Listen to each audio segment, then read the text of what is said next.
पुण्यासह राज्यात आज सकाळी 7 वाजल्यापासून विधानसभा निवडणुकीच्या मतदानाला सुरुवात होणार आहे।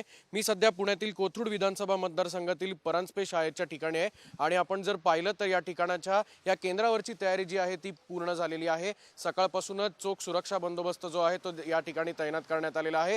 निवडणूक आयोगाचे कर्मचारी असतील, नोडल ऑफिसर असतील, पोलीस असतील, होमगार्ड असतील, त्यांच्याकडून आज पहाटेपासूनच या केंद्रावर सगळं जे ताब्यात घेण्यात आलं होतं आणि काल रात्रीपासून या ठिकाणची जी तयारी आहे ती देखील पूर्ण करण्यात आली। आपण या ठिकाणी जर फलक पाहिलात तर मतदान बूथ जे आहेत जिथे जिथे तुमच्या स्लिपवर जो नंबर असतील त्या ठिकाणी कुठल्या बाजूने जायचं त्याचे सूचना फलक जे आहेत ते देखील या ठिकाणी लावण्यात आलेले आहेत। सकाळी 7 वाजता मतदानाच्या प्रक्रियेला सुरुवात होईल। कुठलाही गोंधळ मतदान केंद्रावर होऊ नये याच्यासाठी सुरक्षा जी आहे ती देखील तैनात करण्यात आलेली आहे। पुण्यातील 8 विधानसभा मतदारसंघातले जे मतदान केंद्र आहेत त्या ठिकाणी तयारी जी आहे ती पूर्ण करण्यात आलेली आहे। तब्बल 2762 मतदान केंद्र जे आहेत ते पुणे शहरात आपल्याला पाहायला मिळतात आणि सकाळी 7 वाजता संपूर्ण मतदानाच्या प्रक्रियेला सुरुवात होईल। या ठिकाणी जे सूचना फलकाचं जे अंतिम टप्प्यातलं काम आहे, जे छोटे छोटे कामं राहिलेली आहेत, टेबल असतील, खुर्च्या असतील, असे लावण्याची ज्या सगळ्या शेवटच्या टप्प्यातली जी कामं आहेत ती सुरुवात ती आता त्याची खरं तर सांगता करण्यात आलेली आहे आणि सकाळी 7 वाजता मतदान प्रक्रियेला सुरुवात होणार आहे।